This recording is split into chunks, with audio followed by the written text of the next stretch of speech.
आज ही सब्सक्राइब करें और अपने पसंदीदा शोज का आनंद लें।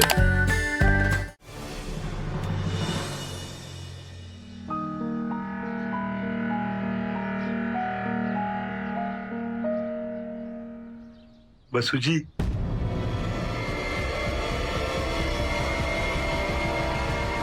ये वही फूल है जो आपको बहुत पसंद है।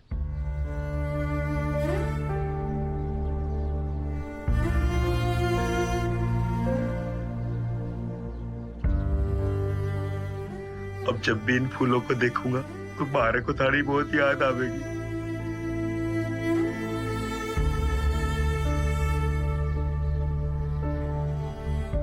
नानू को क्या हो गया? जिससे प्यार करो उससे दूर होना पड़े तो दिल तो भर ही आएगा ना।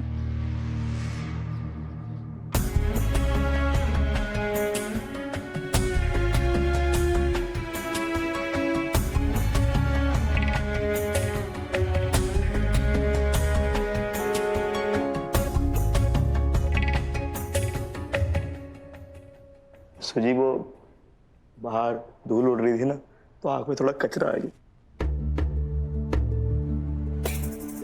हमारे बाबू साहब कहते हैं कभी भी किसी ने विदा करो तो हंसते हंसते करो।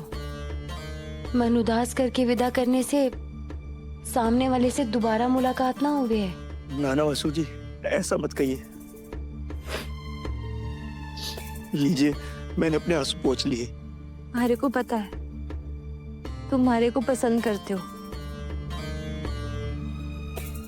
लेकिन जिसे हम पसंद करें वो हमारा हो ही जाए जरूरी तो ना है ना। लेकिन इसका मतलब यो भी ना है कि हम खुद को कम समझने लगे।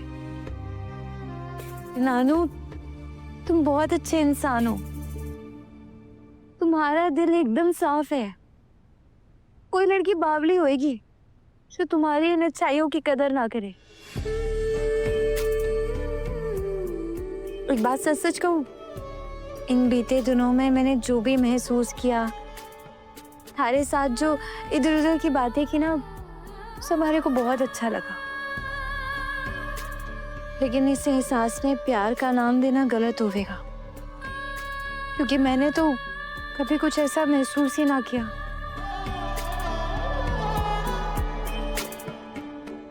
और वैसे भी हमारी जिंदगी का मकसद उदयपुर में रहकर ही पूरा हो पाएगा।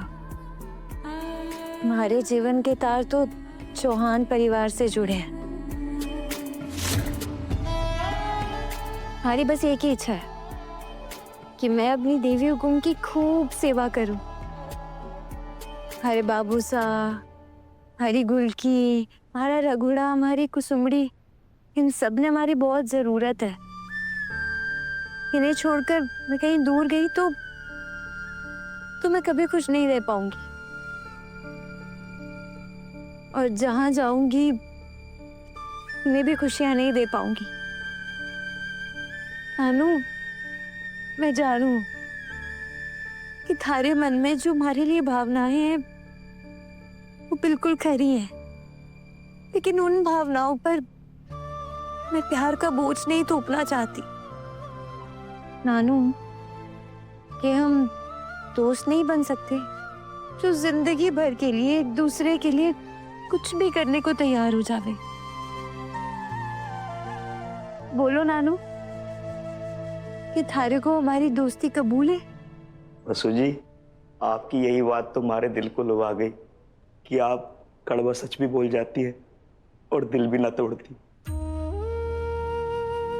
आपने तो अपनी नाम में भी मुझे दोस्ती का तोहफा दे दिया। अब मैं आपका सबसे बेस्ट वाला दोस्त बन के दिखाऊंगा, जिसे आप आधी रात में भी याद करेंगी तो हाजिर हो जाएगा और आपकी आंखों में कभी आंसू ना आने देगा। और इसकी शुरुआत मैं अभी से करूं, आपके आंसू पोंछकर। अच्छा ठीक है, तो अब दोस्त बोला है तो बाहर तक तो छोड़ने आना पड़ेगा।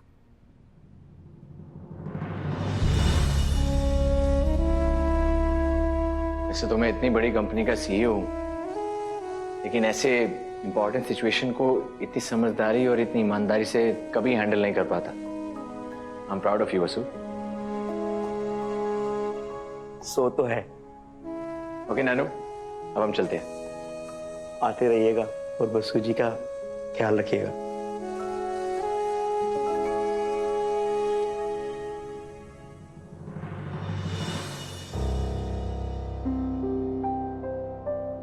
चंदा, तुमने बिना बात किए वसु का फोन काट क्यों दिया? भाभी साहब, आपने एकदम सही किया। उस नौकरानी की इतनी हैसियत कि अब वो भाभी साहब से फोन पर बातें करेगी। हमारे को पक्का यकीन है कि वो हमारे देव को धोखे से जंगल में ले गई होगी। खुद का मुंह तो काला करेगी ही, साथ ही साथ हमारे देव को भी कहीं का ना छोड़ेगी। सारिका, पहली बात तो ये, हमें देव पर खुद से भी ज्यादा भरोसा है। दूसरी बात, हमारे सामने तुम एक लड़की की मर्यादा का अपमान कर रही हो और हम ये हरगिज बर्दाश्त नहीं करेंगे। और तीसरी बात, हमें वसुधा और उसकी परवरिश पर पूरा भरोसा है। अच्छा, तो फिर आपने वसुधा का फोन कट क्यों किया?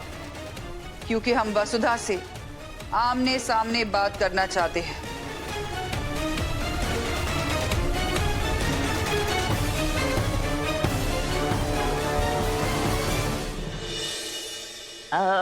भाभी साहब, आप बैठ जाइए ना, आप आराम से बैठ जाइए। अभी देव, मेघा और वसुधा आते ही होंगे और मैं आज इस हाल में सबके सामने साबित करके रहूंगी कि वसुधा, वो जो भोली भाली दिखती ना वसुधा, उसके मन में सिर्फ खोट है। वो हमारे देव पर डोरे डाल डालकर उसे फंसाने की कोशिश कर रही है। सारिका, हमने 1000 बार कहा है, हमें देव और वसुधा पर पूरा भरोसा है। वसुधा कभी कुछ ऐसा नहीं करेगी जिससे हमें तकलीफ हो, लेकिन वसुधा जैसे लोगों की सच्चाई तुम जैसे लोग नहीं समझेंगे और आज भी वो अपनी सच्चाई साबित करके तुम्हारा मुंह बंद कर देगी। भाभी साहब, हमारा मुंह तभी बंद होएगा जब हमारे गणित में कुछ गड़बड़ी होएगी। बस आप इतना कीजिए भाभी साहब कि वसुधा से देव और मेघा की पत्रिका पढ़वा लीजिए। जब पत्रिका पढ़ते पढ़ते उस वसुधा की आंख से आंसू आ जाएगा और उसके चेहरे से रंग उड़ जाएगा ना, तब सबने पता चलेगा कि वो सारिका बस ऐसे ही कुछ ना बोले है। ठीक है, पत्रिका पढ़ते वक्त अगर वसुधा का चेहरा एक पल के लिए भी बुझा तो हम खुद उसे इस घर से बाहर निकाल देंगे। लेकिन अगर वसुधा के चेहरे पर वही खुशी दिखी जो हमारे परिवार की हर खुशी में उसके चेहरे पर दिखती है, तो इस बार हम तुम्हारा चेहरा काला करवा देंगे। अब भी वक्त है, सोच लो। सोच लिया भाभी साहब, और हमारे को पूरा भरोसा है कि इस बार मैं वसुधा की प्लानिंग का पर्दाफाश करके रहूंगी।